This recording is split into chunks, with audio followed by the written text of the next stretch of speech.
මේක යුරෝපේ කතාවක්. යුරෝපේ පාසලක අශ්ව ගොවිපලක් සම්බන්ධ කතාවක්. විශාල අශ්ව ගොවිපලක් තියෙනවා. මේ අශ්ව ගොවිපලේ අශ්වයන්ගේ වැඩ කරන සේවකයන්ගේ දරුවන්ට පුංචි නොදියුණු පාසලක් තියෙනවා. හරියට අපේ රටේ ඉස්සර වතු කරේ තිබුණු පුල්ලේ මඩුව වගේ. මේ දරුවන්ට උගන්වන්නේ මූලික අකුරු ටික විතරයි. මූලික අකුරු ටික ඉගෙනුවට පස්සේ අශ්ව ගොවිපලේ වැඩ කටයුතු පිළිබඳ පුහුණුවක් තමයි ලබා දෙන්නේ.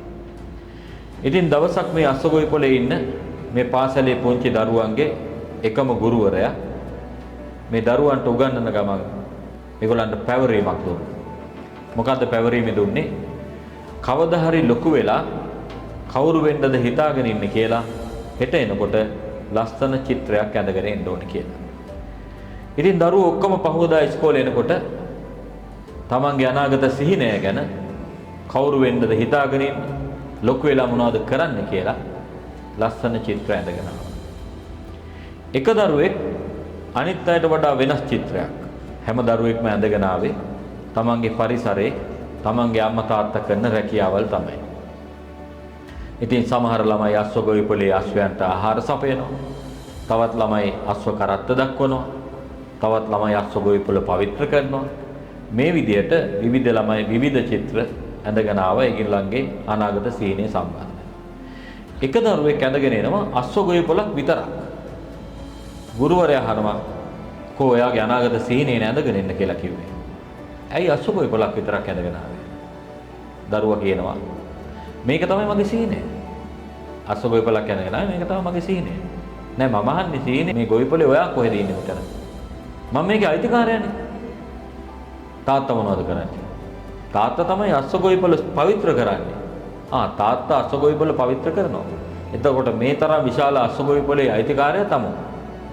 මිනිස්සේ කඳින්න බැරි කමට බොරුවක් ගොතලා කිව්ව නේද? කියලා තමුන් ඇඳගෙන එනවා හෙට එනකොට තමුන්ගේ රැකියාව මොකද්ද කියලා ඇඳගෙන එනවා කියලා මේ ළමයාව ආපහු පිටත් කරලා යවුවා. පහුවදා මේ දරුවා ආපහු අශ්ව ගොවිපල ඇඳගෙන එනවා. අශ්ව ගොවිපල මැද්දේ බස්තමක් තියාගත්ත සාම්ප්‍රදායික ප්‍රභූවරයෙක් හිටගෙන ඉන්නවා. දැන් පහුවදා චිත්‍රය අරගෙන ඇවිල්ලා ආපහු ගුරුවරයාට පෙන්නනවා. ගුරුවරයා අහුවා කොහොමම කිව්ව විදිහට ඇඳගෙන ආවද තමුන්ව? ඔව් මං ඇඳගෙන ආවා. මේ තියෙන අශ්ව ගොවිපල කලින් දවසටත් වඩා විශාල කළා ගොවිපල අශ්වය දහස් ගාණක් ඉන්නවා. එතකොට කොහොම තමුන් මේකේ? මේ දරුවා අර ප්‍රභූවරයාව පෙන්නලා කිව්වා මේ ඉන්නේ මං තමයි. ගුරුවරයා කිව්වා දැන් තාත්තා අශ්ව ගොවිපල සුද්ධ කරනවා කියලා කිව්වා. එතකොට තාත්තගේ රස්සාවවත් අඩුම ගානේ ඇඳගෙන ඉන්නේ නැතුව මේ ප්‍රභූවරයාව ඇඳගෙන ආවේ මේක කාට හරි කියලා තමයි ඇඳගෙන ඇවිල්ලා තියෙන්නේ. ගිහිල්ලා තමුන් ඇඳගෙන එනවා තමුන්ගේ අතින්ම. නෑ මේ මම තමයි යන්නේ. මේ අයිතිකාරයා මම තමයි කියලා මේ දරුවා කිව්වා. ගුරුවරයාට කේන්ති ගියා දරුවාට පහරකුත් ගහලා දරුවව පිටත් කෙරුවා. පහුවදා තමුන්ව ඇඳගෙන ඉන්න කියලා මේ චිත්‍රය. මේ දරුවා පහුවදා මේ චිත්‍රය පුළුල් කරලා අශ්වයෝ දහස් ගාණක් ඉන්නවා. මිනිස්සු දහස් ගාණක් වැඩ කරනවා. ඒ දහස් ගාණක් මිනිස්සු වැඩ කරන ගොවිපලේ අර කලින් දවසේ ඇඳගෙන ආපු ප්‍රභූවරයාත් හිටගෙන ගොවිපල දිහා ඈත බලාගෙන ඉන්නවා. දැන් ඔන්න ගුරුවරයාට ගෙනල්ලා පහුවදා මේ චිත්‍රය පෙන්වුවා. දැන් ප්‍රභූවරයාත් ඉන්න මේ චිත්‍රේ දරුවට කිව්වා දැන් තමුන්ව පෙන්නන්න. දරුවා නැවතත් වතාවක් මේ ගොවිපලේ හිමිකරු මමයි කියලා අර චිත්‍රයේ ඉන්න අර ප්‍රභූවරයාවම පෙන්වුවා. ඒ වෙලාවේ නම් ගුරුවරයාට හොඳටම කේන්ති ගියා. පෙන්වනවා තමුන්ව. තමුන්ගේ තාත්තා අශ්ව ගොවිපල සුද්ධ කරනවා කියලානේ කිව්වේ. එහෙනම් තමුන්ව පෙන්වනවා මෙතන ඉන්න මේ වැඩ කරන මිනිස්සු එක්ක පෙන්වනවා. මොකක් හරි සුද්ධ කරන චිත්‍රයක් පෙන්වනවා. කමක් නැහැ මේ අශ්ව කරත්තේ දක්වන කෙනාව පෙන්වනවා. එතකොට මට මේක ඉවර කරන්න පුළුවන්. මේ දරුවා කිව්වා නෑ මේම තමයි මම. මේ ප්‍රභූවරයාම තමයි මම කියන්නේ. හැබැයි ඒ වෙලාවේ නම් ගුරුවරයා මේ දරුවාගේ චිත්‍රේ කෑලි කෑලි වලට ඉරලා කීතු කීතු වෙලා වීසි කරුවා. මේ විදිහට ඒ කතාව නිමා වුණා. අවුරුදු 30කට පස්සේ මේ ගුරුවරයා මහාචාර්යවරයෙක් වෙලා ඈත පළාතක නවාතැන් ගන්න ගියා. මහා විශාල ගොවිපලක් මැද්දේ අශ්ව ගොවිපලක මේ මහාචාර්යවරයා නවාතැන් ගත්තා. උදෑසන නැගිටලා මේ අශ්ව ගොවිපලේ සිරි නරඹමින් ඉන්නවා මහාචාර්යතුමා. ඊටාම විශාල ගොවිපලක්. අශ්වයෝ දහස් ගාණක් ඉන්නවා. වැඩ කරන සේවකයෝ දහස් ගාණක් ඉන්නවා. හැම තැනකම කඩිගුලක් වගේ උදේ පාන්දර මිනිස්සු නැගිටලා මේ දැවැන්ත අස්වගොවිපොළ ව්‍යාපාරය ඇතුලේ වැඩ කරන ගුරුවරයා සිරි නරඹමින් ඉන්න අතරේ පිටිපස්සෙන් ආපු පුද්ගලයෙක් ඔහුගේ උරහිසට අතක් තිබ්බා. ඔහු ඇහුවා, ඔබට මතකයිද මට නිච්චි නෑ ඒ හැටි. එහෙමනම් යන්න ඔබට වැදගත් දෙයක් තියෙනවා පෙන්වන්න කියලා. ගොවිපොළ මැද්දේ තිබුණු මහා මන්දිරයකට එක්කගෙන ගිහිල්ලා ගුරුවරයාට පෙන්වුවා කෑලි කෑලි හදලා එකතු කරපු චිත්‍රයක්. ඔබට මතකයිද මේ චිත්‍රය? ඒ වෙනකොට දුර්වර්ණ වෙලා තිබුණු මේ කෑලි කෑලි හදපු චිත්‍රය ගුරුවරයාට මහාචාර්යවරයාට මතකයක් තිබුණේ නැහැ. ගුරුතුමනි, මීට අවුරුදු 30කට කලින් ඔබට මතකද මම මේ චිත්‍රය ඔබ හමුවට ඇඳගෙන ආවා. ඔබ කවදා හරි දවසක මගේ අනාගත සිහිනය ඇඳගෙන එන්න කියපු දවසේ මම මේ චිත්‍රය ඔබ හමුවට ඇඳගෙන ආවා. ඔබ එදා මේ චිත්‍රය ඉරලා වීසි කෙරුවා. කවදාවත් මට හැබෑ කරගන්න බැරි සිහිනයක් කියලා. ගුරුතුමනි, මම සිහිනය නැවත එකමුතු කරා. මේ චිත්‍රයේ කෑලි ටික ඔබ ගියාට පස්සේ මම නැවත ගෙනාවා ඇහිඳගෙන. මම ඒක අලවලා මගේ සිහිනය පිටුපස්සේ හඹාගෙන ආවා. ඔබ මේ මොහොතේ පය ගසා සිටින්නේ මා හඹාගෙන ආපු සිහිනය තුල මම ගොඩනගපු ගොවිපොළේ කියලා මේ දරුවා ගුරුවරයාට කිව්වා. එදා ඔහු මහා පරිමාණ ව්‍යාපාරිකයෙක්. ඒ නිසා මෙතන තියෙනවා වැදගත් කතාවක්. ගුරුවරයාගේ වගකීම තමයි ගුරුවරයා හමුවට සිහින බිඳිච්ච දරුවෝ එන්න පුළුවන්. සිහින නැති වෙච්ච දරුවෝ එන්න පුළුවන්. ගෙවල් වලින් සිහින බිඳිලා කිසිම සිහිනයක් නැතුව ජීවිතේ බලාපොරොත්තු නැති දරුවෝ එන්න පුළුවන්.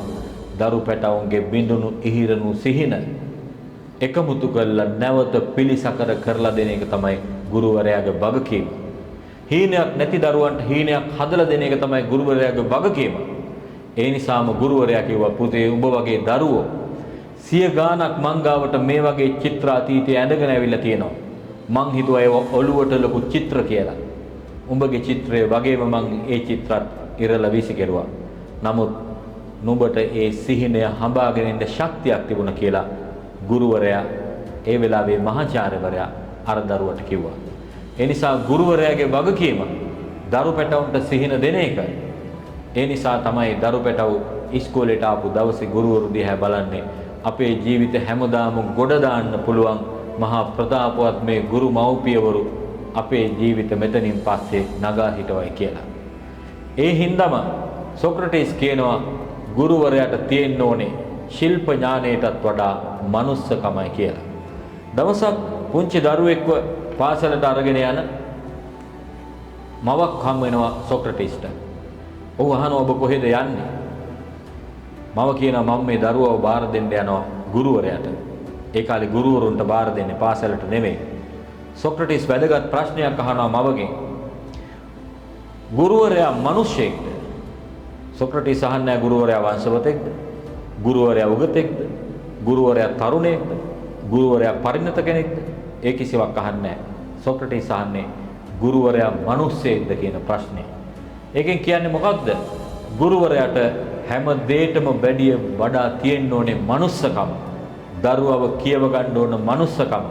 මනුස්සකමෙන් දරුවා දිහා බලන්න පුළුවන් නම් එතන තමයි ගුරු වෘත්තියේ පළවෙනි සාර්ථකත්වය තියෙන්නේ.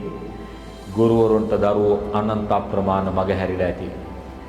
අවුරුදු 13ක් තිස්සේ ඉස්කෝලේ ආපු දරුවෝ සමහර විට ගුරුවරුන්ට හම්බ වෙන්න පුළුවන් පොලේ එළවලු විකුණද්දී, පාරේ මාළු විකුණද්දී, බස් එකේ කොන්දොස්තර කෙනෙක් හැටියට අවුරුදු 13ක් තිස්සේ තමන්ගෙන් ශිල්ප කරපු දරුවෝ ගුරුවරුන්ට හම්බ වෙන්න පුළුවන්. සමහර විට ගුරුවරුන්ට උන්ව මග හැරුණත් උන්ට ගුරුවරු මග හැරිලා නැහැ. තාමත් ඒ ගුරුවරුන්ට පොලේ කියලා නැහැ, පාරේ කියලා නැහැ, බස් එකේ කියලා නැහැ. දන ගහලා දනින් වැටිලා ඒ දරුවෝ වඳිනවා. තාමත් පොලට ගියාම අනේ අපේ ටීචර් ඇවිල්ලා එළවලු ටික කිරලා දෙනවා. ඉක්මනට හොඳ පිරිසිදු ටිකෙන් දීලා බැඳලා පිටත් කරන්නේ. බස් එකට නැග්ගාම කොන්දොස්තර කෙනෙක් වෙන්න පුළුවන්. සමහර විට දොස්තර කෙනෙක් වෙන්න හිතාගෙන ආපු දරුවා. හැබැයි ගුරුවරයාත් එක්ක දරුවාට තරහක් නැහැ. බස් එකේ කොන්දොස්තර මහත්තයා වෙලා ඉන්න දරුවෝ ගුරුවරයාට වඳිනවා. බස් එකේ ඉක්මනට සීට් එකක් වල දෙනවා. අනේ අපේ ටීචර් සල්ලි ඕනේ නැහැ කියලා කියනවා. දරුවන්ට ගුරුවරු මග හැරිලා නැහැ.